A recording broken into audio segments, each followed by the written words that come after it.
വേഗം വരുന്നവനാകുന്ന യേശു ക്രിസ്തുവിൻ്റെ നാമത്തിൽ നിങ്ങൾക്ക് എല്ലാവർക്കും എൻ്റെ ക്രിസ്തീയ വന്ദനം. ദൈവം നമ്മുടെ മധ്യത്തിൽ അനുദിനം പ്രവർത്തിച്ചു കൊണ്ടിരിക്കുന്ന കർത്താവിൻ്റെ സ്നേഹത്തെയും വിശ്വസ്തതയും ഒരിക്കൽ കൂടെ നിങ്ങളോട് അറിയിക്കുവാൻ നല്ലവനാകുന്ന ദൈവം എനിക്ക് തന്ന വിലമതിക്കാനാകാത്ത ഈ നല്ല അവസരത്തിനായി സ്തോത്രം. ദൈവ സാന്നിധ്യത്തിനകത്തിരുന്ന് എന്തു നമ്മൾ ഡിക്ലെയർ ചെയ്താലും അതങ്ങനെ നടക്കും. ദൈവ സാന്നിധ്യത്തിനകത്ത് നമ്മൾ എന്ത് റിലീസ് ചെയ്താലും അത് സംഭവിക്കും. അത് ദൈവം തന്നെയാണ് അത് ചെയ്യുന്നത്. നമ്മൾ ഒരിക്കലും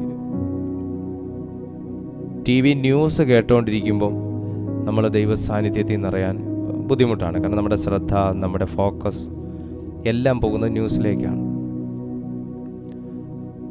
എന്നാൽ നമ്മൾ ദൈവത്തെക്കുറിച്ച് സംസാരിച്ചുകൊണ്ടിരിക്കുമ്പോൾ നമ്മൾ കംപ്ലീറ്റ്ലി ആ പ്രസൻസിനകത്താണ്. ആ പ്രസൻസ് നമുക്കറിയാൻ പറ്റും. TV ന്യൂസ് കേൾക്കുമ്പോൾ ഉള്ള ഒരു വികാരം ഒന്ന്, ദൈവ സാന്നിധ്യം ഇറങ്ങി നിൽക്കുമ്പോൾ നമുക്കുള്ള ഒരു അനുഭവം ഒന്ന്. അത് വികാരമല്ല, അതൊരു അനുഭവമാണ്. ആ അനുഭവത്തിനകത്ത് നമ്മൾ ഡിക്ലെയർ ചെയ്താൽ നടക്കും. ഇവിടെ യോഹന്നാന്റെ സുവിശേഷം 9-ാമത്തെ അധ്യായം അതിൻ്റെ 4-ാമത്തെ വാക്യം ഇങ്ങനെയാണ് വായിക്കുന്നത്: എന്നെ അയച്ചവൻ്റെ പ്രവൃത്തി പകലുള്ളിടത്തോളം നാം ചെയ്യേണ്ടതാകുന്നു, ആർക്കും പ്രവർത്തിച്ചു കൂടാത്ത രാത്രി വരുന്നു. യേശു കർത്താവിൻ്റെ ശുശ്രൂഷ കാലയളവിൽ നടന്ന അത്ഭുതങ്ങളിലൊന്നായിരുന്നു ജന്മന അന്ധനായിരുന്ന ഒരു മനുഷ്യൻ്റെ കണ്ണ് തുറക്കുക എന്നുള്ളത്. ദൈവത്തിന് വിഷയമല്ലാത്ത കാര്യങ്ങളിലൊന്നാണ് നമ്മുടെ ജനനകാലം മുതലുള്ള ഹിസ്റ്ററിയെ മാറ്റുക എന്നുള്ളത്. ദൈവത്തിൻ്റെ ജീവിതത്തിൽ, ദൈവത്തിൻ്റെ മിനിസ്ട്രിയിൽ ദൈവത്താൽ അസാധ്യമായി ഒന്നുമില്ല എന്ന് നമ്മൾ പറയുമ്പോൾ നമ്മൾ തന്നെ പലപ്പോഴും ചിന്തിക്കാറുണ്ട്, ദൈവം എന്താ പിന്നെ ചെയ്യാത്തതെന്ന്. പക്ഷെ ഞാൻ ഈ വചനത്തിൻ്റെ പശ്ചാത്തലത്തിൽ താങ്കളോട് പറയുന്നു, ദൈവത്തിൻ്റെ ജീവിതത്തിൽ നടന്നിട്ടുള്ള ഭയങ്കരമാകുന്ന അത്ഭുതങ്ങൾ, ദൈവത്തിൻ്റെ മിനിസ്ട്രിയിൽ, യേശുവിൻ്റെ മിനിസ്ട്രിയിൽ നടന്നിട്ടുള്ള ഭയങ്കരമായ അത്ഭുതങ്ങൾ, അടയാളങ്ങളൊക്കെ നമ്മൾ കണ്ടിട്ടുണ്ട്, കേട്ടിട്ടുണ്ട്, വായിച്ചിട്ടുണ്ട്.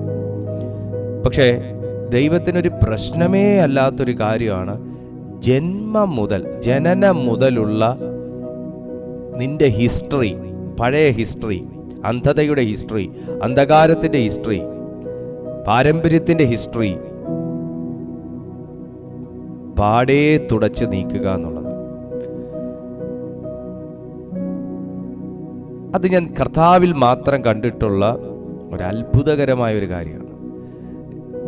ജനിച്ചു, വളർന്നു, കൂന് വന്നു, സൗഖ്യമായി, ഓക്കെ. ജനിച്ചു, വളർന്നു, കുറച്ച് നാൾ കഴിഞ്ഞപ്പോൾ പക്ഷപാതം പിടിച്ചു, സൗഖ്യമായി, ഓക്കെ. ജനിച്ചു, വളർന്നു, കുറച്ച് നാൾ കഴിഞ്ഞ് കണ്ണ് കാണാണ്ട് വന്നു, സൗഖ്യമായി, ഓക്കെ. പക്ഷേ ഇവിടെ പറയുന്നത് ജന്മനാ അവൻ അനുഭവിക്കുന്ന ഒരവസ്ഥയാണ്. നിങ്ങളിൽ പലരും നിങ്ങളുടെ ജനനകാലം മുതൽ തന്നെ പല തരത്തിലുള്ള സമ്മർദ്ദങ്ങൾക്കകത്തുകൂടെ കടന്നുപോയവർ ഇതിനകത്തുണ്ടാവാം.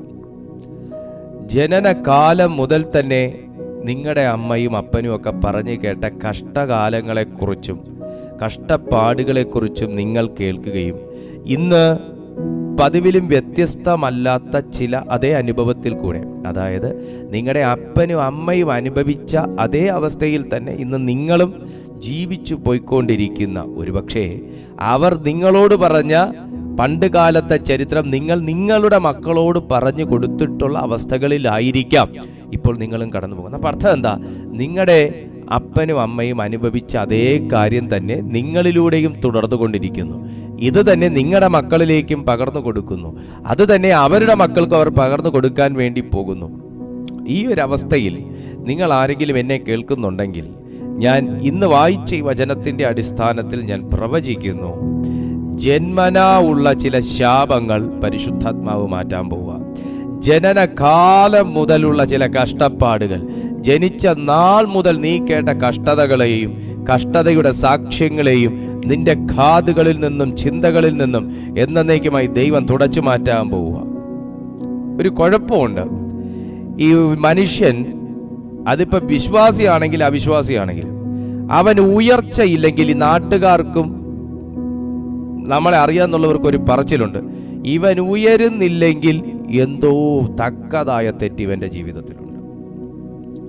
ഇവൻ ഗതി പിടിക്കുന്നില്ലെങ്കിൽ, അടിക്കടി ഇവൻ ഇതാണ് പ്രശ്നം എന്നുണ്ടെങ്കിൽ, എന്തോ കാര്യം പുള്ളിയുടെ ജീവിതത്തിൽ പോരാട്ടമായിട്ടും ബന്ധനമായിട്ടും അല്ലെ പുള്ളിയുടെ കയ്യിലിരിപ്പും ശരിയല്ലാത്തത് കൊണ്ടായിരിക്കാം. ഇങ്ങനെ തന്നെ ജന്മന അന്ധനായ ഒരു മനുഷ്യനെക്കുറിച്ച് ശിഷ്യന്മാർ യേശുവിനോട് ചോദിച്ചു. അല്ല, ഞാനൊരു കാര്യം കർത്താവിനോട് ചോദിച്ചോട്ടെ, ഇവൻ അന്ധനാകുന്നതിൻ്റെ പിന്നിൽ നമ്മുടെ അറിവനുസരിച്ച് ഒന്നുകിൽ ഇവൻ, അല്ലെങ്കിൽ ഇവൻ്റെ അമ്മ, അല്ലെങ്കിൽ ഇവൻ്റെ അപ്പൻ എന്തോ പാപം ചെയ്തിട്ടില്ലേ കർത്താവേ? ദൈവമക്കളെ, ഞാൻ വീണ്ടും പറയട്ടെ, വിശ്വാസിയാണെങ്കിൽ അവിശ്വാസിയാണെങ്കിലും, പെന്തക്കോസുകാരനാണെങ്കിലും, ഏതൊരു വിശ്വാസത്തിൽപ്പെട്ട ഒരു വ്യക്തിയാണെങ്കിലും, അവൻ്റെ ജീവിതത്തിൽ മറ്റുള്ളവരുടെ കരുണ തേടി ഇരിക്കേണ്ടി വരുന്ന ഒരവസ്ഥ ഉണ്ടെങ്കിൽ, സ്വന്തം സഭയിലുള്ളവരും സ്വന്തക്കാരും ബന്ധുജനങ്ങളും ഉൾപ്പെടെ ഇങ്ങനൊരു ചിന്തയിൽ എത്തുന്നതാണ് അവർക്ക് ഏറ്റവും എളുപ്പം. യാഥാർത്ഥ്യത്തെക്കുറിച്ച് മനസ്സിലാക്കാൻ പലരും തയ്യാറാകാതിരിക്കുമ്പോൾ, യാഥാർത്ഥ്യത്തെക്കുറിച്ച് അന്വേഷിക്കാൻ പലരും തയ്യാറാകാതിരിക്കുമ്പോൾ, യാഥാർത്ഥ്യത്തെക്കുറിച്ച് ഒന്ന് വിചിന്തനം ചെയ്യാനോ പരിശോധിക്കാനോ ആരായാനോ പോലും ആരും തയ്യാറാകാതെ, മുൻവിധികളിലൂടെ ഇവന് വന്നതിൻ്റെ കാരണം ഇന്നതാണ് എന്ന് അവർ പ്രവചിച്ചിടുമ്പോൾ, കള്ളപ്രവചനം പ്രവചിച്ചിടുമ്പോൾ, സർവശക്തനായ ദൈവം ഈ മനുഷ്യനെ കുറിച്ച് നാളുകളിൽ എന്തു പറയാൻ സാധ്യതയുണ്ട് എന്ന് അറിഞ്ഞു വെച്ചിട്ട് രക്ഷകന്റെ അധരത്തിലൂടെ ശിഷ്യന്മാരോട് പറഞ്ഞു, ഇവനും ഇവന്റെ അമ്മയപ്പനും പാപം ചെയ്തതുകൊണ്ടല്ല, ദൈവപ്രവൃത്തി ഇവനിൽ വെളിപ്പെടാനത്രേ. ഞാനൊരു ദൂത് പറയട്ടെ, നിങ്ങളുടെ അമ്മ പാപം ചെയ്തിട്ടാണ് ഇങ്ങനെ നിനക്ക് സംഭവിച്ചത് എന്ന് അവനോട് പറയുന്നതിനേക്കാൾ, കാഴ്ച പ്രാപിച്ചവനോട് പറയുന്നതിനേക്കാൾ, അല്ലെങ്കിൽ പ്രാപിക്കാനുള്ളവനോട് പറയുന്നതിനേക്കാൾ, നിന്റെ അപ്പൻ ഒരു പാപം ചെയ്തിട്ടുണ്ടായിരുന്നു കേട്ടോ, പക്ഷെ കർത്താവ് മനസ്സലിവുള്ളത് കൊണ്ടാണ് നിനക്കിപ്പോ സൗഖ്യം കിട്ടിയത് എന്ന് അവനോട് പറഞ്ഞ് സൗഖ്യമാക്കുന്നതിനേക്കാൾ, മോനെ ഇതൊന്നുമല്ല, ഇതേതുമല്ല, നിന്റെ അമ്മയും അപ്പനെ ഒന്നും നീ പഴിക്കണ്ട, നിന്റെ ജനന ദിവസത്തെക്കുറിച്ച് നീ പഴിക്കണ്ട, എന്തോ ആയിക്കൊണ്ട് പോട്ടെ, എടാ നിന്നെ രക്ഷിക്കാൻ ദൈവത്തിന് പ്രസാദമുണ്ട്, ഒരു ദൈവപ്രവൃത്തി നിന്റെ മേൽ വെളിപ്പെടാനാ ഇതൊക്കെ നിന്റെ ജീവിതത്തിൽ സംഭവിച്ചത് എന്ന് പറയുന്ന യേശുവിന്റെ മനസ്സ് എവിടെയിരിക്കുന്നു? യേശുവിന്റെ കാഴ്ചപ്പാട് എവിടെയിരിക്കുന്നു? യേശുവിന്റെ കൂടെ നടക്കുന്ന ശിഷ്യന്മാരുടെ കാഴ്ചപ്പാട് എവിടെ ഇരിക്കുന്നു? നിങ്ങളുടെയും മറ്റുള്ളവരുടെയും കാഴ്ചപ്പാടുകൾ മാറുന്നത് ദൈവത്തിന്റെ കാഴ്ചപ്പാടുകൾ നിങ്ങളുടെ ജീവിതത്തിൽ വെളിവാകുമ്പോഴാണ്. നിങ്ങളിലൂടെ മറ്റൊരു വ്യക്തിയുടെ ജീവിതം പോലും മാറുന്നത് ദൈവത്തിന്റെ ജീവൻ നിന്റെ അന്ധതകളിലേക്ക് പ്രവേശിക്കുമ്പോഴാണ്. നിന്റെ വായിലെ വാക്കുകൾ ചിലർ വിലക്കെടുക്കുന്നത് നിന്റെ വായിലെ വാക്കുകൾ ദൈവത്തിന്റെ വായിലെ വാക്കുകളായി മാറുമ്പോഴാണ്. നിന്റെ ജീവിതം പലരും കൊതിക്കുകയും അഡോപ്റ്റ് ചെയ്യുകയും മാതൃകയാക്കാൻ ശ്രമിക്കുകയും ചെയ്യുന്നത് സർവശക്തനായ ദൈവം നിന്റെ ജീവിതത്തിൽ സന്ദർശിച്ചു എന്ന് മറ്റുള്ളവർ മനസ്സിലാക്കുമ്പോഴാണ്. ഇന്ന് ഞാൻ ആത്മാവിൽ പറയട്ടെ, തകർന്നു കിടക്കുന്ന ഒരു ജീവിതമാണോ? കാഴ്ച മങ്ങിക്കിടക്കുന്ന ഒരു ജീവിതമാണോ? സ്വസ്ഥത നശിച്ചിരിക്കുന്ന ഒരു ജീവിതമാണോ? അന്ധകാരം പിടിച്ചിരിക്കുന്ന ഒരു ജീവിതമാണോ? മുന്നേറ്റം തടയപ്പെട്ടിരിക്കുന്ന ഒരു ജീവിതമാണോ? ഒരു ഗതിയും തുറന്നു വരാത്തൊരു ജീവിതമാണോ? ചിലരുടെ മുമ്പിൽ, ചില പരീശന്മാരുടെ മുമ്പിൽ, ബന്ധുക്കളുടെ മുൻപിൽ, സ്വന്തക്കാരുടെ മുമ്പിൽ, സ്വന്തം സഭക്കാരുടെ മുമ്പിൽ അനേക ദിവസം കണ്ണു കാണാത്ത ഭിക്ഷക്കാരനായി ഈ മനുഷ്യൻ ആ പട്ടണത്തിൽ ഇരുന്നതിന്റെ ചരിത്രം മുഴുവനും ഒരു സാക്ഷ്യത്തിനു വേണ്ടി ദൈവം വകഞ്ഞു മാറ്റി കൊടുത്തത് ഇവന്റെ കഴിഞ്ഞ കാലത്തിലെ സകല തകർച്ചകളും സാക്ഷ്യമാക്കി മാറ്റാൻ വേണ്ടിയിട്ടായിരുന്നു. ഇന്നലെ വരെ യാചിക്കുന്നവനായിട്ടും കൈനീട്ടുന്നവനായിട്ടും അന്ധനായിട്ടും കണ്ട ഒരു മനുഷ്യന്റെ ജീവിതം മാറിയത് കർത്താവിന്റെ ഒരൊറ്റ വിസിറ്റിലാണ്, ദൈവത്തിന്റെ ഒരൊറ്റ വിസിറ്റിലാണ്. 16 വട്ടം ദൈവം കൈവെക്കണ്ട, 16 വട്ടം ദൈവം കൽപ്പിക്കണ്ട, ഒരൊറ്റ വട്ടം എൻ്റെ കർത്താവ് നിന്നെ സന്ദർശിച്ചാൽ മതി. ഇനി ഞാൻ ഒരു ദൂത് പറയാം. കർത്താവിന് ഇവനെ സൗഖ്യമാക്കാൻ തോന്നിയത് എപ്പോഴാണ്? ഇത് വളരെ ഇമ്പോർട്ടൻ്റ് ആണ്. നിങ്ങൾ ഈ വാക്യം എവിടെ നിന്നും കേൾക്കാൻ സാധ്യതയില്ല. ഞാൻ പറയാൻ പോകുന്നത് കർത്താവിന് ഇവനെ നിങ്ങൾ ആ വാക്യം 1-ാമത്തെ വാക്യം വായിച്ചേ. 9-ാമത്തെ അധ്യായം 1-ാമത്തെ വാക്യം. യോഹന്നാന്റെ സുവിശേഷം 9-ാമത്തെ അധ്യായം 1-ാമത്തെ വാക്യം. അവൻ കടന്നു പോകുമ്പോൾ ജന്മന കുരുടനായൊരു മനുഷ്യനെ കണ്ടു. 2-ാമത്തെ വാക്യം. അവന്റെ ശിഷ്യന്മാർ അവനോട്, റബ്ബി, ഇവൻ കുരുടനായി പിറക്കത്തക്കവണ്ണം ആര് പാപം ചെയ്തു, ഇവനോ ഇവന്റെ അമ്മയപ്പന്മാരോ എന്ന് ചോദിച്ചു. 3-ാമത്തെ വാക്യം. അതിന് യേശു, അവനെങ്കിലും അവന്റെ അമ്മയപ്പന്മാരെങ്കിലും പാപം ചെയ്തിട്ടില്ല, ദൈവപ്രവൃത്തി അവനിൽ വെളിവാകേണ്ടതിനത്രേ. 4-ാമത്തെ വാക്യം. എന്നെ അയച്ചവന്റെ പ്രവൃത്തി പകലുള്ളിടത്തോളം നാം ചെയ്യേണ്ടതാകുന്നു, ആർക്കും പ്രവർത്തിച്ചുകൂടാത്ത രാത്രി വരുന്നു. 5-ാമത്തെ വാക്യം. ഞാൻ ലോകത്തിൽ ഇരിക്കുമ്പോൾ ലോകത്തിന്റെ വെളിച്ചമാകുന്നു എന്ന് ഉത്തരം പറഞ്ഞു. ഇങ്ങനെ പറഞ്ഞിട്ട് അവൻ നിലത്തു തുപ്പി, തുപ്പൽ കൊണ്ട് ചേറുണ്ടാക്കി, ചേറ് അവന്റെ കണ്ണിന്മേൽ പൂശി, നീ ചെന്ന് ശീലോഹാം കുളത്തിൽ കഴുകുക എന്ന് അവനോട് പറഞ്ഞു. ശീലോഹാം എന്നതിന് അയക്കപ്പെട്ടവൻ എന്നർത്ഥം. അവൻ പോയി കഴുകി കണ്ണ് കാണുന്നവനായി മടങ്ങി വന്നു. എന്റെ ചോദ്യം, യോഹന്നാന്റെ സുവിശേഷത്തിൽ ഈ മനുഷ്യൻ കാഴ്ച യേശുവിനോട് ചോദിച്ചിരുന്നു. 2-ാമത്തെ ചോദ്യം, ഈ അന്ധന്റെ ഭാഗത്തുനിന്ന് ഒരു റിയാക്ഷനും ഇല്ലാതെ യേശു ഈ മനുഷ്യനെ സൗഖ്യമാക്കുന്നതായി നാം കണ്ടു. എന്തുകൊണ്ട്? ഉത്തരം കർത്താവ് എനിക്ക് തന്ന ബോധ്യത്തിൽ ഞാൻ നിങ്ങളോട് പറയുന്നു. ശിഷ്യന്മാർ ഇവനെ നോക്കി, യേശുവും ഈ മനുഷ്യനെ നോക്കി. നിങ്ങളെ എല്ലാവരും നോക്കുന്നുണ്ട്. കുറെ പേർക്ക് നിങ്ങളുടെ യാഥാർത്ഥ്യം അറിയാം. കുറെ പേർ അറിയുന്ന യാഥാർത്ഥ്യവും അതിന്റെ മുകളിൽ അവരുടെ മുൻവിധികളും കൂടെയൊക്കെ ആക്കി നിങ്ങളെ വല്ലാതെ നോക്കുന്നു. യേശുവും നിന്നെ നോക്കുന്നു. എന്നാൽ ഞാൻ ആദ്യം പറഞ്ഞ 2 കൂട്ടർ നിന്നെ നോക്കുന്നു, കാണുന്നു. പക്ഷേ അവരുടെ ഭാഗത്ത് നിന്ന് പ്രത്യേകിച്ച് ഒരു റിയാക്ഷനും നിങ്ങൾക്ക് അനുകൂലമായി വരുന്നില്ല. ഒരു റിയാക്ഷനും നിങ്ങൾക്ക് അനുകൂലമായി വരുന്നില്ല. എന്നാൽ നിങ്ങൾ ഇവിടെ ഒന്ന് ശ്രദ്ധിച്ചേ. യേശുവിന്റെ നോട്ടത്തിന്റെ പ്രത്യേകതയും ശിഷ്യന്മാരുടെ നോട്ടത്തിന്റെ പ്രത്യേകതയും. യേശു ഒന്നും ചെയ്യുമായിരുന്നോ ചെയ്യില്ലായിരുന്നോ അതൊന്നും ഞാൻ ഇപ്പൊ പറയുന്നില്ല. പക്ഷെ യേശു കണ്ടു എന്ന് പറയുന്നു, ശിഷ്യന്മാരും കണ്ടു എന്ന് പറയുന്നു. കണ്ട യേശുവിനെ പ്രവർത്തിക്കാൻ തോന്നി എന്താണെന്നറിയാമോ? ശിഷ്യൻ അവനെക്കുറിച്ച് അങ്ങനെ ഒന്ന് വിചാരിച്ചതുകൊണ്ടാണ്. ശിഷ്യന്മാർ ആ സാധു മനുഷ്യനെ കുറിച്ച് അങ്ങനെ വിചാരിച്ചോണ്ടാ. ഇവന്റെ അന്ധതയ്ക്ക് കാരണം ഇവന്റെ അമ്മയപ്പന്മാർ പാപം ചെയ്തു. അല്ല ഇവൻ ചെയ്തു, ഇവൻ അല്ലെങ്കിൽ ഇവന്റെ അമ്മയപ്പന്മാർ പാപം ചെയ്തു. യേശു കണ്ട കാഴ്ചപ്പാടിലല്ല ശിഷ്യന്മാർ അവനെ കണ്ടേ.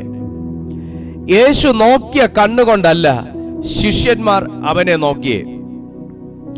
യേശു മനസ്സിലാക്കിയ പോലല്ല ശിഷ്യന്മാർ അവനെ മനസ്സിലാക്കി. നമ്മളെ നന്നായിട്ട് അറിയുന്നവർ പോലും പലപ്പോഴും നമ്മളെ വേണ്ട രീതിയിൽ മനസ്സിലാക്കാത്ത സാഹചര്യങ്ങൾ, സന്ദർഭങ്ങൾ നമ്മുടെ ജീവിതത്തിൽ വരാം. അപ്പോഴും നൂറുകണക്കിന് കണ്ണുകളിൽ നിന്ന് നിങ്ങൾക്ക് ലഭിക്കാത്ത അലിവും സ്നേഹവും കർത്താവിന്റെ കണ്ണുകൊണ്ട് കണ്ട നിനക്ക് ലഭിക്കുന്നത് എപ്പോഴാണ് എന്ന് ചോദിച്ചാൽ, ഇതുപോലെ പലരും ദൈവം ആഗ്രഹിക്കാത്ത ചില വിധി നിനക്ക് നേരെ പ്രസ്താവിക്കുമ്പോഴും, ദൈവം ആഗ്രഹിക്കാത്ത ചില ചോദ്യങ്ങൾ നിനക്ക് നേരെ ഉന്നയിക്കപ്പെടുമ്പോഴും, ദൈവത്തിനു പോലും കുത്തുകൊള്ളുന്ന രീതിയിലുള്ള പരിഹാസങ്ങൾ ചില വ്യക്തികൾ നിന്റെ അന്ധതയുടെ സമയത്ത് പറയുമ്പോഴും സ്വർഗം അടങ്ങിയിരിക്കുകയില്ല, ദൈവം അടങ്ങിയിരിക്കുകയില്ല. ഒരേ സമയം ശിഷ്യന്മാർക്കുള്ള ചോദ്യത്തിന്റെ മറുപടി യേശു കൊടുക്കുകയും അതേ സമയം ആ മറുപടി കൊടുത്ത അടുത്ത സെക്കൻഡിൽ നിലത്തു തുപ്പി ചേറുണ്ടാക്കി, ചേർ അവന്റെ കണ്ണിന്മേൽ പൂശി ശീലോഹം എന്ന കുളത്തിൽ പോയി കഴുകി മടങ്ങി വരാൻ പറഞ്ഞു വിടുന്നതും ഒരേ സമയത്തായിരുന്നു. ഞാൻ ആത്മാവിൽ ഒരു ദൂത് പറയട്ടെ. ചില വ്യക്തികൾ വല്ലാതെ നിന്റെ കാത് കേൾക്കെ നീ ഇന്ന് അനുഭവിക്കുന്നതിന്റെ കാരണം ഇതാണ്, അതാണ്, ആ മറ്റേ കാര്യമാണ്, അന്നത്തെ സംഭവമാണ് എന്നൊക്കെ പറഞ്ഞ് നിങ്ങളെ വല്ലാതെ മുറിവേൽപ്പിക്കുകയും അവരുടെ വാക്കുകൾ തന്നെ നിങ്ങളുടെ കണ്ണുകൾക്കൊരു ബന്ധനമായി മാറുകയും ചെയ്യുമ്പോൾ അവർ പറഞ്ഞു തീരുന്നടുത്തുനിന്ന് കർത്താവ് പ്രവർത്തിച്ചു തുടങ്ങും കുഞ്ഞെ.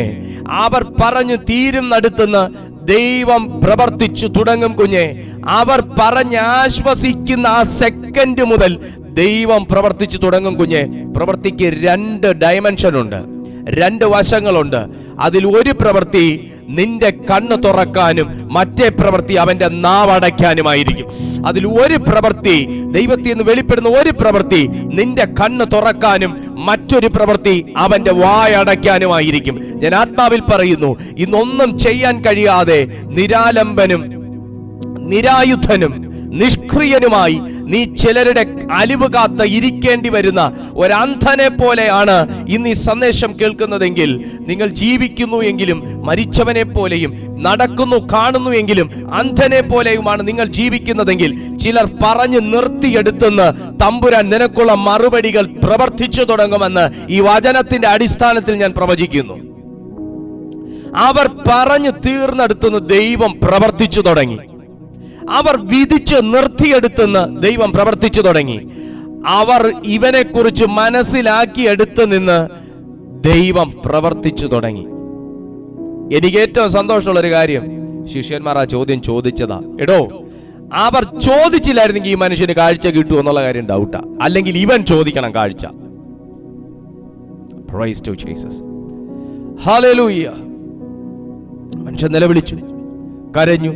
ഒക്കെ കർത്താവ് കണ്ടിട്ടുണ്ടാവും. നിലവിളിച്ചു, കരഞ്ഞു, വാവിട്ട് നിലവിളിച്ചു. കരുണയുണ്ടാകണം, കരുണയുണ്ടാകണം വിളിച്ചു കാണും.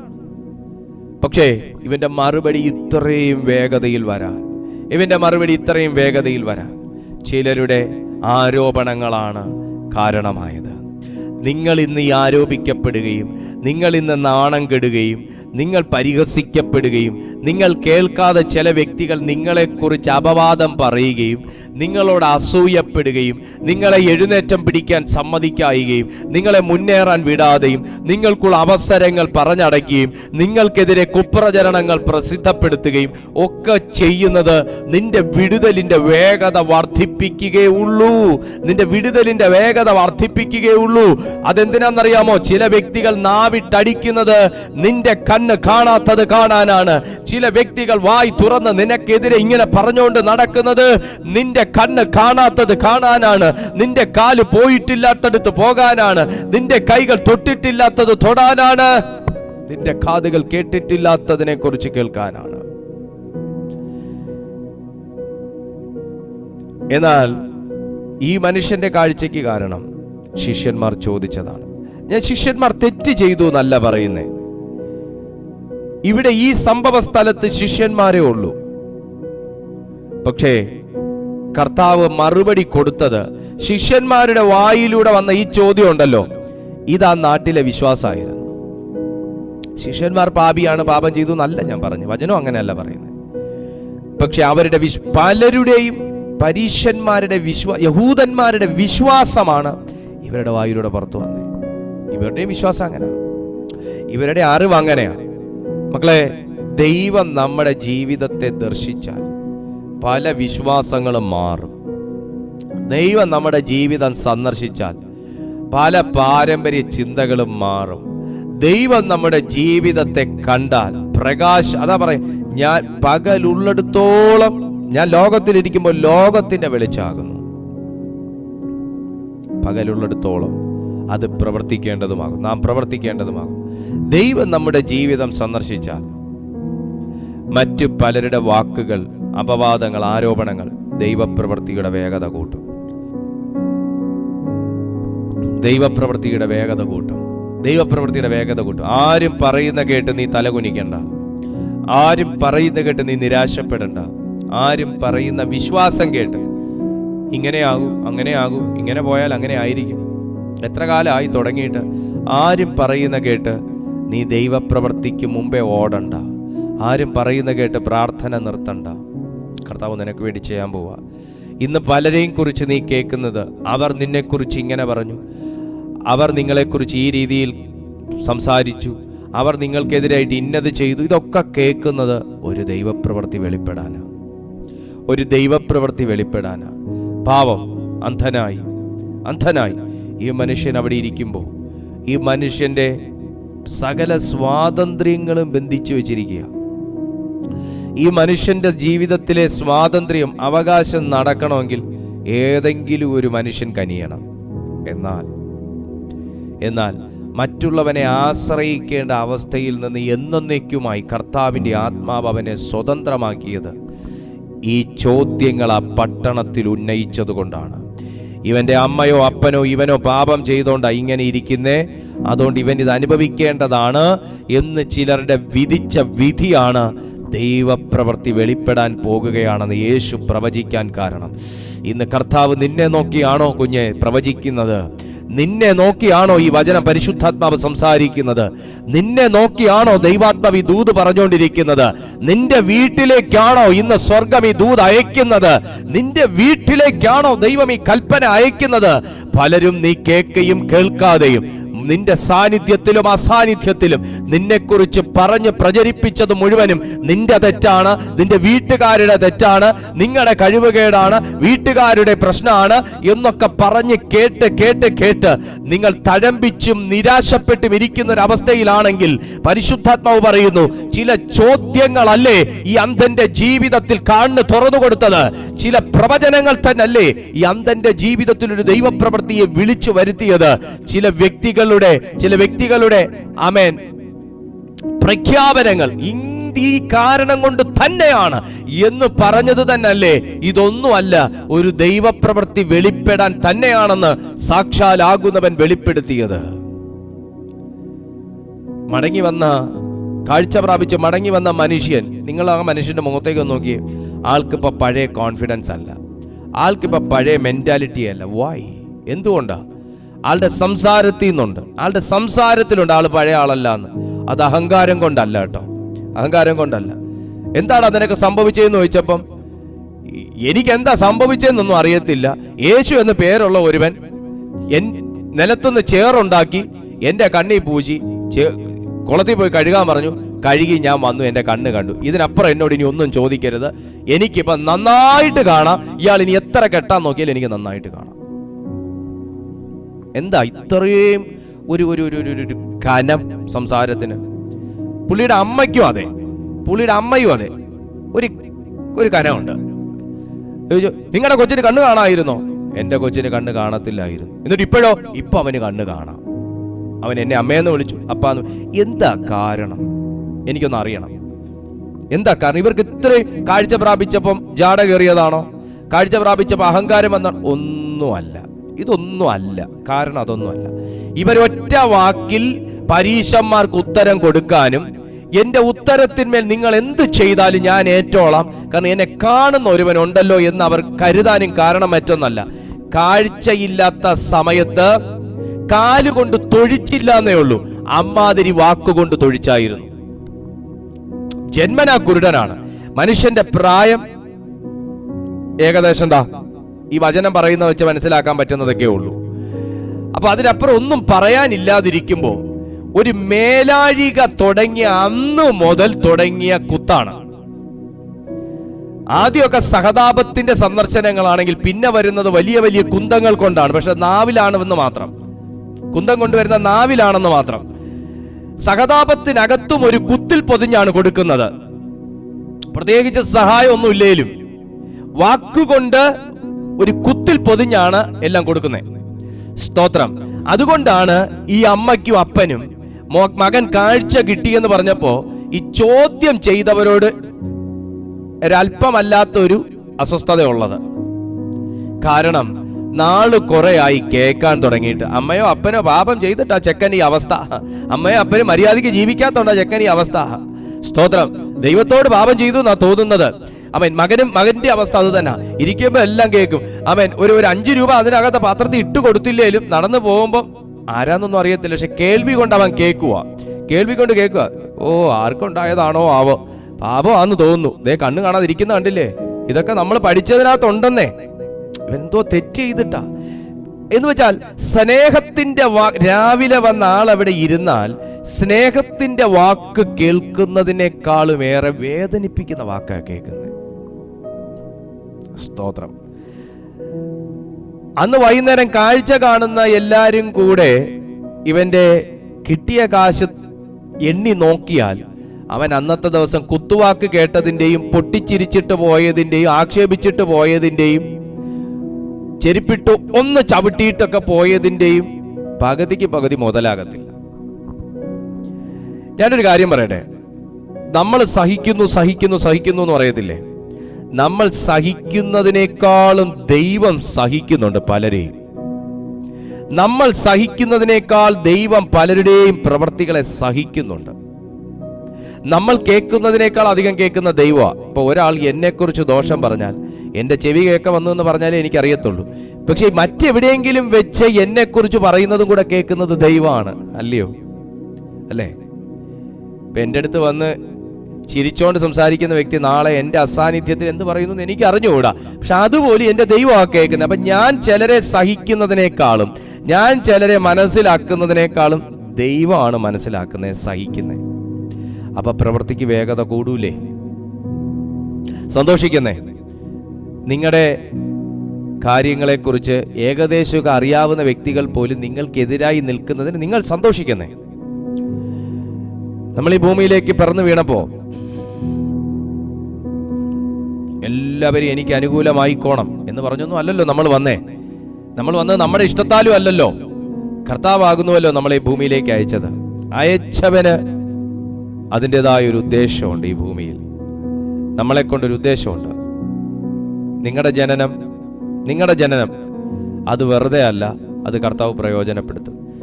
ഇവൻ അന്ധനായിട്ടിരുന്നപ്പോ കണ്ണു കാണുന്നവരൊക്കെ കരുതി ഇവനെ കൊണ്ട് എന്ത് പ്രയോജനം, പ്രസവിച്ച അമ്മയ്ക്കും അച്ഛനും നഷ്ടം, ഇവനെ കൊണ്ട് എന്ത് പ്രയോജനം. പക്ഷെ ആർക്കും പറയാൻ പറ്റാത്തൊരു സമയത്ത് ദൈവപ്രവൃത്തി വെളിപ്പെട്ടതുപോലെ ആർക്കും പറയാൻ കഴിയാത്ത ചില സംഭവങ്ങൾ, ആർക്കും പ്രവചിക്കാൻ എടോ അന്തന്റെ അമ്മയുടെ അടുത്തും അച്ഛൻ്റെ അടുത്തും പോയിട്ട് നിങ്ങളുടെ മകന് കാഴ്ച കിട്ടുമെന്ന് പ്രവചിക്കാൻ എത്ര പേർക്ക് ധൈര്യമുണ്ട്? സ്തോത്രം. കണ്ണ് കാണുന്നവനാണെങ്കിൽ ചിലപ്പോൾ അവിടെയും ഇവിടെയൊക്കെ കാല് ചവിട്ടുമെന്ന് നമുക്ക് പ്രവചിച്ചേക്കാം. കണ്ണ് കാണുന്നവനാണ്, പഠിക്കാൻ ബുദ്ധി ഉള്ള ഒരു മനുഷ്യനാണ്, അല്ലെങ്കിൽ സ്കൂളിൽ പോകുന്നവനാണെങ്കിൽ നിന്റെ മകൻ ഡോക്ടർ ആവുമെന്ന് നമുക്ക് വേണമെങ്കിൽ ഒന്ന് പ്രവചിച്ചിടാം. കണ്ണ് കാണാത്തൊരു മനുഷ്യനെ കുറിച്ച് എന്തോ പ്രവചിക്കും? എന്ത് പ്രവചിക്കുക? അത് ജന്മന അന്ധൻ. ആർക്ക് ധൈര്യമുണ്ട് പ്രവചിക്കാൻ? പക്ഷെ എൻ്റെ കർത്താവിന് ധൈര്യമുണ്ട്, എൻ്റെ യേശുവിന് ധൈര്യമുണ്ട്. കാരണം അവൻ മുഖാന്തരം സകലതും ഉളവായി, അവനെ കൂടാതെ ഒന്നും ഉളവായിട്ടില്ല എന്ന് പറയുന്നു. എനിക്കിതിനകത്ത് നിങ്ങൾക്ക് സാധ്യതയുണ്ടോ സാഹചര്യമുണ്ടോ എന്നൊന്നും എനിക്ക് പ്രശ്നമുള്ള കാര്യമല്ല. എൻ്റെ കർത്താവിൻ്റെ പ്രവർത്തന ചരിത്രമെടുത്താൽ കർത്താവ് സാധ്യത ഉള്ളിടത്തല്ല പലതും ചെയ്തത്. സാധ്യത ഉള്ളിടത്തും ചെയ്തു, സാധ്യതയേ ഇല്ലാത്തടത്തും ചെയ്തു. അതിലൊന്നാണ് ജന്മനാ കുരുടായൊരു മനുഷ്യന്റെ ഹിസ്റ്ററി മാറ്റിയത്. നിന്റെ ഹിസ്റ്ററി മാറ്റാൻ എൻ്റെ യേശുവിന് കഴിയും. നിങ്ങളുടെ ഹിസ്റ്ററി മാറ്റാൻ എൻ്റെ കർത്താവിന് കഴിയും. നിങ്ങളുടെ ഹിസ്റ്ററി മാറ്റാൻ ഈ പുസ്തകത്തിന്റെ ഉടമസ്ഥന് കഴിയും. നിങ്ങളുടെ ഹിസ്റ്ററി മാറ്റാൻ എൻ്റെ ഈ പുസ്തകത്തിന്റെ ഉടമസ്ഥന് കഴിയും. ഈ അപ്പനും അമ്മയും ഒരിക്കൽ പോലും പ്രവചന ശബ്ദം കേട്ടിട്ടില്ല. നിങ്ങളുടെ മകൻ കാഴ്ച പ്രാപിക്കും, നിങ്ങളുടെ മകനെ കുറിച്ച് ഞാൻ വലിയ കാര്യങ്ങൾ കാണുന്നു, ഒരിക്കൽ പോലും കേട്ടിട്ടില്ല. പക്ഷെ ഇന്ന് അവർ കേൾക്കാത്തത് കാണുകയാണ്. ഇന്നവർ കേൾക്കാത്തത് കാണുകയാണ്. അവർ കേട്ടിട്ടുള്ളതെല്ലാം മായ്ച്ചു കളഞ്ഞിട്ട് അവർ കേൾക്കാത്ത ചിലത് ഷോക്കിംഗ് ആയിട്ട് അവർ കണ്ടുകൊണ്ടിരിക്കുകയാണ്. അവർ കേൾക്കാത്തത്, അവർ പ്രതീക്ഷിക്കാത്തത്, അവർക്ക് കൊതിക്കാൻ പോലും കഴിയാത്തത്. എൻ്റെ മോനൊന്ന് കണ്ടാ മതി, കണ്ണിനൊന്ന് കാഴ്ച കിട്ടിയാൽ മതിയായിരുന്നു. പക്ഷെ അവർക്ക് പണ്ട് ആഗ്രഹം ഉണ്ടെങ്കിലും ഇപ്പൊ അതില്ല. കാരണം ചെക്കൻ വളർന്നു, പരിശോധനകൾ കഴിഞ്ഞു, ലേപനങ്ങൾ പുരട്ടി, ഇനി അവൻ കാണുമെന്ന പ്രതീക്ഷ അമ്മയും അപ്പനും കൊണ്ടു നടക്കുന്നതിന് അബദ്ധാണ് മാനുഷികമായി. അവിടെ ഇപ്പൊ അവർക്ക് അങ്ങനെ ഒരു പ്രതീക്ഷയില്ല. പക്ഷെ അവർ കേട്ടതിനെ മായ്ച്ചു കളയുമാറ്, അവർ കേട്ടിട്ടുള്ള അപവാദങ്ങളെ മായ്ച്ചു കളയുമാറ്, അവർ കേട്ടിട്ടുള്ളതിനെ മറന്നു പോകുമാറ്, കേട്ടിട്ടില്ലാത്തത് കാണിച്ച എന്റെ സർവശക്തനായ ദൈവത്തെ ഞാൻ സ്തുതിക്കുകയാണ്. ഞാൻ പരിശുദ്ധാത്മാവിൽ ഈ ദൂത് കൈമാറുമ്പോൾ സുഹൃത്തെ, നീ കേട്ടതൊരു കുന്നോളം കുത്തായിരിക്കാം, കുത്തുവാക്കായിരിക്കാം. നീ കണ്ടത് കുന്നോളം തകർച്ചയായിരിക്കാം. പക്ഷെ നീ കേട്ടിട്ടില്ലാത്തത് നിന്റെ കണ്ണിന് വിശ്വസിക്കാൻ കഴിയാത്തതുപോലെ എന്റെ ദൈവം ഈ അമ്മയപ്പന്മാർക്ക് ചെയ്തു കൊടുത്തതുപോലെ, എന്റെ ദൈവം ഈ മനുഷ്യന് ചെയ്തു കൊടുത്തതുപോലെ ഇനിയും ചെയ്തു തന്നുകൂടായികയില്ല. വിശ്വസിക്കുന്നവർക്ക് വേണ്ടി ദൈവം ഇന്നും പ്രവർത്തിക്കുന്നു. അവൻ ദൈവപ്രവൃത്തി പകലുള്ള എന്നെ അയച്ചവന്റെ പ്രവൃത്തി പകലുള്ളിടത്തോളം നാം ചെയ്യേണ്ടതാകുന്നു. ദൈവപ്രവൃത്തി പകലുള്ളിടത്തോളം നാം ചെയ്യേണ്ടതാകുന്നു. ദൈവപ്രവൃത്തി പകലുള്ളിടത്തോളം നാം ചെയ്യേണ്ടതാകുന്നു. In the mighty name of Jesus. ആ ദൈവപ്രവൃത്തി ഇന്ന് നിങ്ങളുടെ മേൽ വെളിപ്പെടട്ടെ. ആ ദൈവപ്രവൃത്തി നിങ്ങളുടെ മേൽ വെളിപ്പെടട്ടെ. ഇത്രയും വർഷം കേട്ടത് മായ്ച്ച് കളയുമാർ, കേട്ടിട്ടില്ലാത്തത് പുതിയതായി ചെയ്യുന്ന ഒരു ദൈവം. Hallelujah, hallelujah. അവൻ ശീലോഹാമിൽ ചെന്ന് കഴുകി മടങ്ങി വന്നു. അത് കണ്ണു കാണുന്നവനാണ്. അയൽക്കാരും അവനെ മുമ്പേ ഇരക്കുന്നവരെ, ആ വാക്ക് നിങ്ങളൊന്ന് ശ്രദ്ധിച്ച് വായിക്കണേ. അയൽക്കാരും അവനെ മുമ്പേ ഇരക്കുന്നവരായി കണ്ട പലരും. ഇരക്കുന്നവൻ, വാക്കിന്റെ വേദന ഭയങ്കരമാണ്. ആ വാക്കിന്റെ വേദന ഭയങ്കരമാണ്. ഇരക്കുന്നവരായി. സുഹൃത്തെ, ഇന്ന് അങ്ങനെ ഒരു അവസ്ഥയിലാണോ നിങ്ങളായിരിക്കുന്നത്? ഇരക്കുന്ന അവസ്ഥ. നിന്റെ സാമ്പത്തിക നിലവാരമൊക്കെ തകർന്നു പോയോ കുഞ്ഞെ? ചികിത്സയ്ക്ക് വേണ്ടി പണമെടുത്താണോ ഈ മനുഷ്യന്റെ ജീവിതം ഇരക്കേണ്ടി വരുന്നൊരവസ്ഥയിലായി പോയത്? എനിക്ക് അറിഞ്ഞൂടാ. പക്ഷേ എന്തു തന്നെയാണേലും കർത്താവ് ഇന്ന് അവൻ്റെ ചരിത്രം മാറ്റുക, അവൻ്റെ ഹിസ്റ്ററി മാറ്റുക. ഇവർ ഫിനാൻഷ്യലി ഡൗൺ ആണ്, അവന് വിഷനും ഇല്ല, അവന് കാഴ്ചയും ഇല്ല. അപ്പോൾ ആകെ ആശ്രയം എന്ന് പറയുന്നത് ഭിക്ഷ ചോദിക്കുക എന്നുള്ളതാണ്. യേശു കണ്ടതാ, ഇവനെ ഇരക്കുന്നവനായി കണ്ടു. ഇവനാകേണ്ട ലെവലിൽ ഇവനെ കാണാൻ ആഗ്രഹിക്കുന്ന ഒരു ദൈവം. അവൻ്റെ ജീവിതം സന്ദർശിച്ചതുപോലെ ഇന്ന് നിങ്ങളുടെ ജീവിതം എൻ്റെ യേശു സന്ദർശിക്കാൻ പോവുകയാണ്. ഇരക്കുന്നവനായി കണ്ട പലരും, ഇവനല്ലയോ അവിടെ ഇരുന്ന് ഭിക്ഷ യാചിച്ചവനെന്ന് പറഞ്ഞു. അവൻ തന്നെ എന്ന് ചിലരും, അല്ല അവനെ പോലെയുള്ളവനെന്ന് മറ്റു ചിലരും പറഞ്ഞു. ഞാൻ തന്നെ എന്ന് അവൻ പറഞ്ഞു. നിങ്ങളുടെ വായി കൊണ്ട് ദൈവം നിങ്ങൾക്ക് ചെയ്ത വലിയ പ്രവൃത്തികൾ, നിങ്ങളുടെ വായി കൊണ്ട് ദൈവം നിങ്ങൾക്ക് ചെയ്ത വലിയ പ്രവൃത്തികൾ നിങ്ങൾക്ക് തന്നെ പറയാൻ പരിശുദ്ധാത്മാവ് അവസരം തരാൻ പോകുകയാണ്. അവൻ തന്നെ എന്ന് ചിലരും, അവനല്ല അവനെ പോലെയുള്ളവനെന്ന് മറ്റു ചിലരും, അല്ല ഞാൻ തന്നെ എന്ന് അവനും പറഞ്ഞു. നിനക്കിന്നുവരെ ഒരിടത്തും സംസാരിക്കാൻ വോയിസ് ഇല്ലായിരിക്കാം, നിനക്കതിനുള്ള ധൈര്യമില്ലായിരിക്കാം, ചങ്കൂറ്റയില്ലായിരിക്കാം, അവസരമില്ലായിരിക്കാം. പക്ഷെ ചിലരുടെ മുമ്പിൽ തല ഉയർത്തി ഞാൻ തന്നെ എന്ന് പറവാൻ, ഇത് ഞാൻ തന്നെയാണ് എന്ന് പറവാൻ, നിങ്ങളുടെ വായി തുറന്ന് സംസാരിക്കാൻ, നോക്കേണ്ടവനിലേക്ക് നോക്കി സംസാരിക്കാൻ ദൈവം ഒരവസരം തരാൻ പോവാണ്. ഇതുവരെ പലരും പറഞ്ഞത് കേൾക്കേണ്ട ഒരു വ്യക്തിയാണ് നീയെങ്കിൽ ഇനി നിനക്ക് പറയാനുള്ളത് പറയാൻ, ഞാനാകുന്നവൻ ഞാനാകുന്നു എന്ന് പറഞ്ഞവനിൽ നിന്ന് ഒരു കൃപ നിന്റെ മേൽ ഇന്ന് കർത്താവ് പകരാൻ പോവാ കുഞ്ഞെ. കാരണം ഇതാണ്, ആരൊക്കെയോ പറഞ്ഞുപോയി ഇവൻ ഇങ്ങനെ തന്നെ വേണം, ഇവനും ഇവൻ്റെ അമ്മയപ്പന്മാരോ പാപം ചെയ്തു. ദൈവ അവസ്ഥയ്ക്ക് വ്യത്യാസം തരാൻ പോവാ.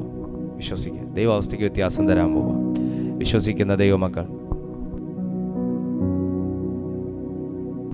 ഈ സമയം നിങ്ങളുടെ കണ്ണുകളെ സ്വർഗത്തിലേക്ക് ഉയർത്തി, ഈ സമയം നിങ്ങളുടെ കണ്ണുകളെ സ്വർഗത്തിലേക്ക് ഉയർത്തി ദൈവത്തിൻ്റെ പരിശുദ്ധാത്മാവിനോട്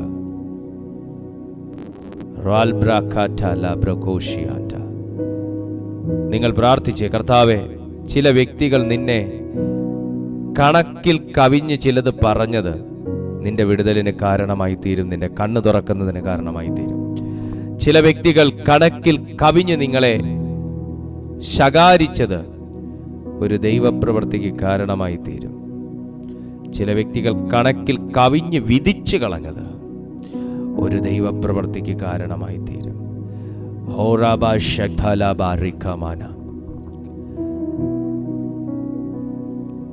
ഞാനൊരു ദൂത് പറയാൻ പോകുന്നു. ഇതാരോടുള്ള പ്രവചനമാണ്. നിന്നെ ഇതുവരെ കണ്ട രീതിയിൽ നിന്ന് ദൈവം നിന്നെ മാറ്റാൻ പോവുകയാണ്. ഇതുവരെ നിങ്ങളെ കണ്ട രീതി, ഈ മനുഷ്യനെ ചിലർ ഇരക്കുന്നവരായി കണ്ടു, മറ്റു ചിലർ ആരോടൊക്കെയോ എന്തൊക്കെയോ സഹായം ചോദിക്കുന്നവരായി കണ്ടു. എന്നെ ഒന്ന് അപ്പുറത്തേക്ക് കടത്തി വിടുവോ, എൻ്റെ കൈ ഒന്ന് പിടിക്കാവോ, ഇവിടെ കുളമുണ്ടോ, ഇവിടെ കുഴിയുണ്ടോ. പക്ഷേ ഇന്ന് കർത്താവിൻ്റെ പ്രവൃത്തി വെളിപ്പെടാൻ വേണ്ടി, ഇന്ന് ദൈവത്തിൻ്റെ പ്രവൃത്തി വെളിപ്പെടാൻ വേണ്ടി ദൈവം തെരഞ്ഞെടുത്തിരിക്കുന്ന ഒരു ദിവസമായിരുന്നു എന്ന് ഇവൻ രാവിലെ വീട്ടിൽ നിന്ന് ഇറങ്ങിയപ്പോൾ അറിഞ്ഞതുപോലും ഇല്ലല്ലോ. ഇവൻ വിളിക്കാതെ യേശു ഇവന്റെ മുമ്പിൽ വന്നതിന്റെ കാരണം, ഇവന്റെ മുമ്പിൽ വന്ന പലരും ഇവനെ വിധിച്ച വിധികളാണ്.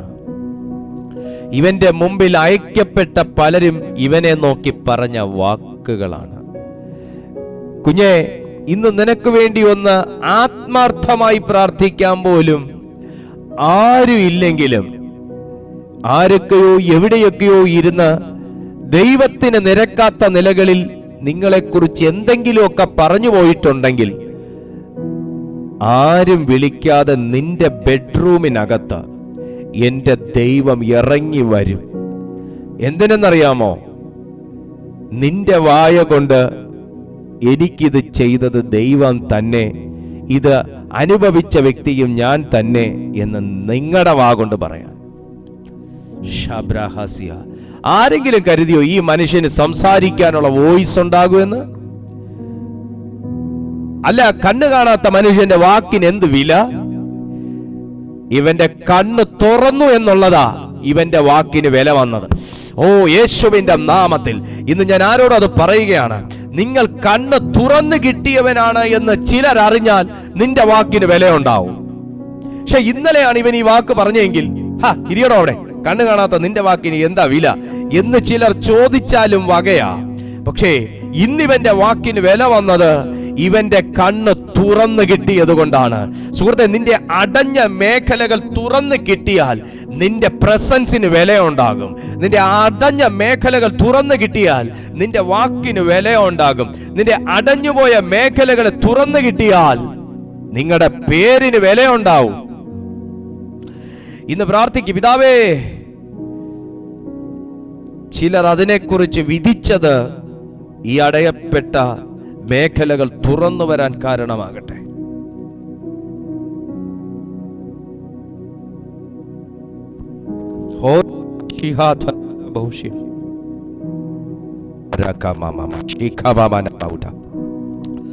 തുറക്കപ്പെടുകയാണ്.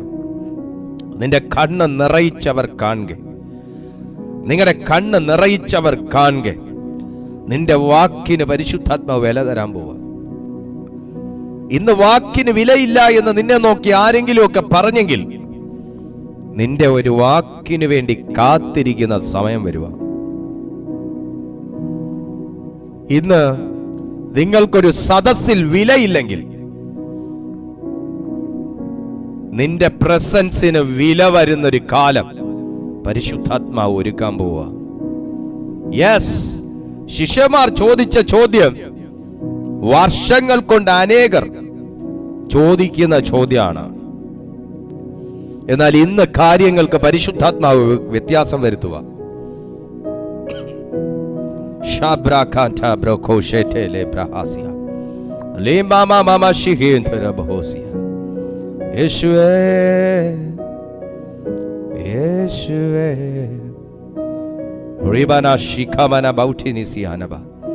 സുഹൃത്തെ, ആരെങ്കിലും നിങ്ങളെക്കുറിച്ച് എന്തെങ്കിലും പറയുന്നതിനെ ഓർത്ത് നിങ്ങൾ നിരാശപ്പെടരുത്.